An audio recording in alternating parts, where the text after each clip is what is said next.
Do you all remember the first time that you heard about protecting the environment? Because I remember I was probably approximately 3 years old when I first heard about it. I heard about not picking the leaves if it's unnecessary, not to leave trash, so just to take care of nature in general.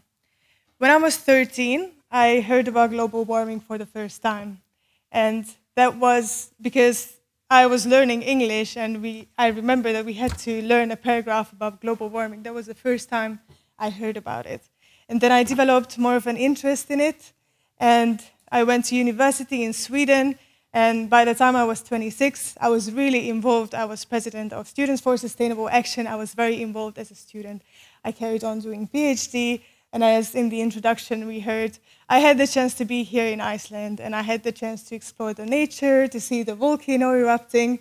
I saw all the nice geothermal areas, and I even was crossing my fingers a little bit for Snæfellsjökull to be able to run for presidency. So that was very nice. Now I also spent some time in Greenland, which was amazing, and it was not only a very fruitful exchange, but it was also a very nice moment in my life when I was able to see the Ilulissat icebergs. It was one of the most beautiful things that I've seen, and I'm super excited to continue this research when I later go to Alaska. But then I arrived to the age of 30, which is actually today. Today I celebrate this birthday. Thank you. Some of you probably have this moment in front of you, some of you behind you, but of course it's a bittersweet moment, and I also question myself, like, am I doing enough? Is this the right thing to do? Am I an environmentalist? Because I believe we can all probably say we do care about the environment. That's why we came to this event. This is also a side event of Arctic Circle, where there's a lot of professionals talking about these issues. We clearly care about these things. And it's very motivating, but it's also very much a bubble. And very often it kind of dissolves when we leave these kind of forums. So am I right to call myself an environmentalist, doing all this research, traveling to all these places? I call myself a researcher. However, up to 70% of research papers are never read by anyone but the authors and their immediate colleagues. And then in my field, social sciences, this could be up to 80%. So is this the right way to be an environmentalist? And I'm telling you, calling yourself an environmentalist is very often unforgiving. There's no mercy in that because you have to be perfect. How dare you say that you're an environmentalist because you ditch your car and take the bus if you keep eating meat? How dare you say that you're an environmentalist if you ditch eating meat, but you don't recycle your trash? And then how dare you say that you're an environmentalist when you recycle your trash, but you keep driving your car? So the circle has stopped, and we need to somehow move forward, because the existential crisis that we are facing, climate change, is not only a problem of environmentalists, it's a problem of everyone. And why is it too difficult to say that we need to take action? You probably hear that we have very ambitious goals when we meet at these international forums. And many people say they are not ambitious enough. You also heard that what we need to do at this point is basically running. Somebody said at the Arctic Circle conference that we need to run, and somebody else said we are running, just not fast enough.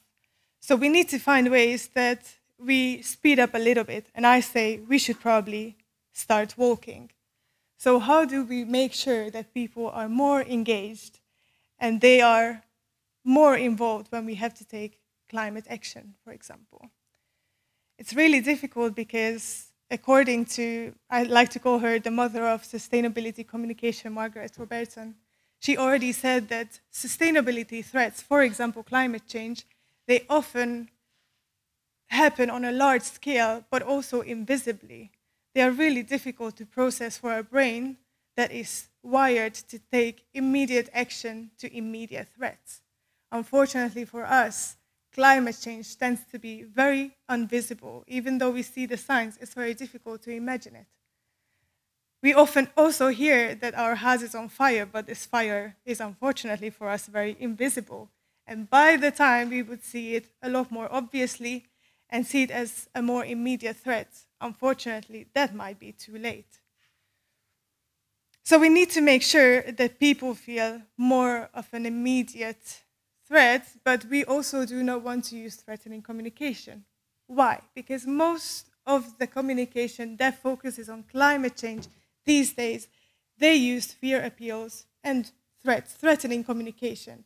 We don't really want to feel bad about ourselves, right? Because we didn't want to intentionally destroy nature. We would like to feel good about ourselves. And we have to find the good reasons.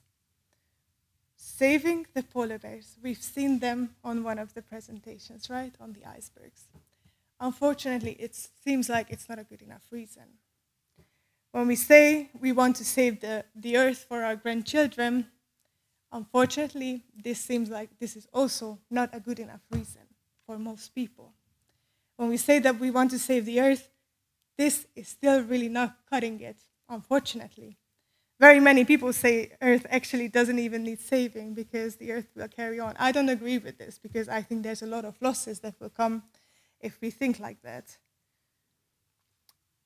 I think we need to shift to arguments where we can find the intersection between what is good for people and what is good for the planet. Have to find the reasons why and how we will feel that we are immediately affected by climate change. And you might say this is a very egocentric view, and you are right to do that. And you are probably right to even think that. You might want to say that we should shift to a more ecocentric view, where we live more in harmony with nature. That's true. And also you might say, I speak of humanity now, but that's not even true, because there's many people that have been living harmoniously with nature. Last week, I had the chance to interview a colleague at a Greenlandic company. She was indigenous Greenlandic, and she said, finally, the Western world is catching up with us. For her, it doesn't seem like something very different or strange to live in harmony with nature. So it would be nice to catch up with them. So how do we make sure that we find the intersection and that we shift to ecocentric values when clearly what I just said, that finding the balance and finding what is good for us people from an egocentric point of view would be nice? Well, as I said, I agree that this is probably not the right solution, but there's one crucial thing that we are missing, and it's time. I also believe that we should move to a more ecocentric view to have a better relationship with nature, but for now, because we're running out of time, we really need to find arguments where people can feel the immediate action. And that's why I like the narrative of planetary health. This was something that was introduced approximately a dozen years ago, but of course the concept is not new. It means that you look at the health of Earth in a more holistic way. You include the health of people and the planet. You can focus on why it is good for you to have healthy air, why is it good for you to have healthy water, how you can live in harmony with the ecosystems, how can the animals and the plants also thrive, and how can you actually live a healthy life so that you can finally find this harmony with nature.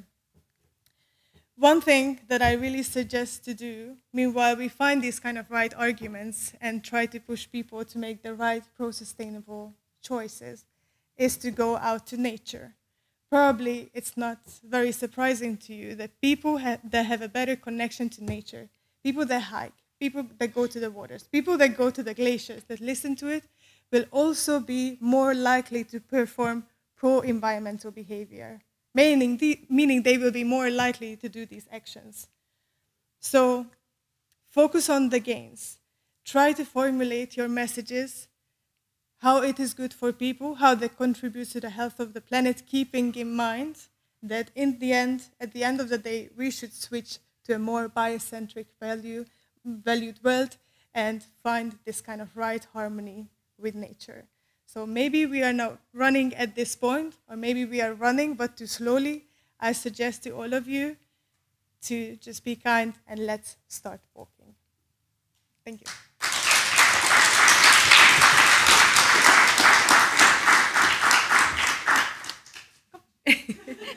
So thank you. Yeah, thank you, Anilla, for a thought-provoking talk. Questions for Anilla? Any questions? Okay, but We now have a coffee break. Or do you have? Yeah. Okay. Thank you. Fantastic talk. I'm just wondering, when some years ago, not when I was recently turned 30, there was this concept ecosystem health.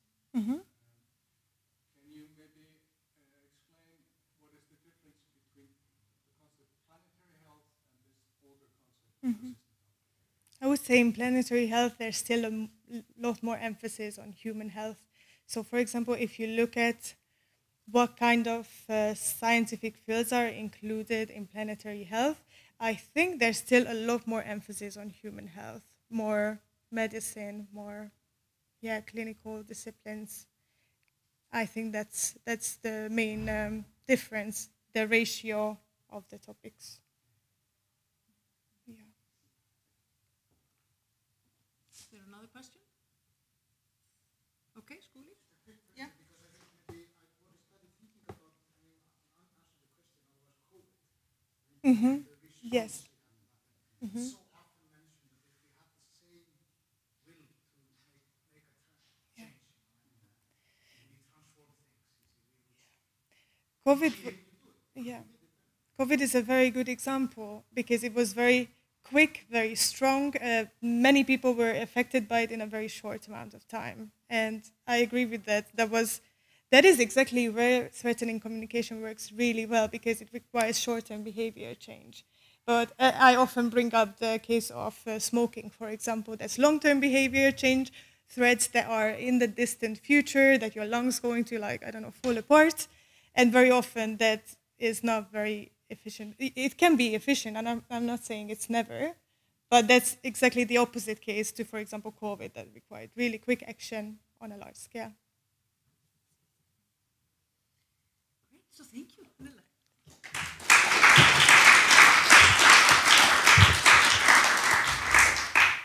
So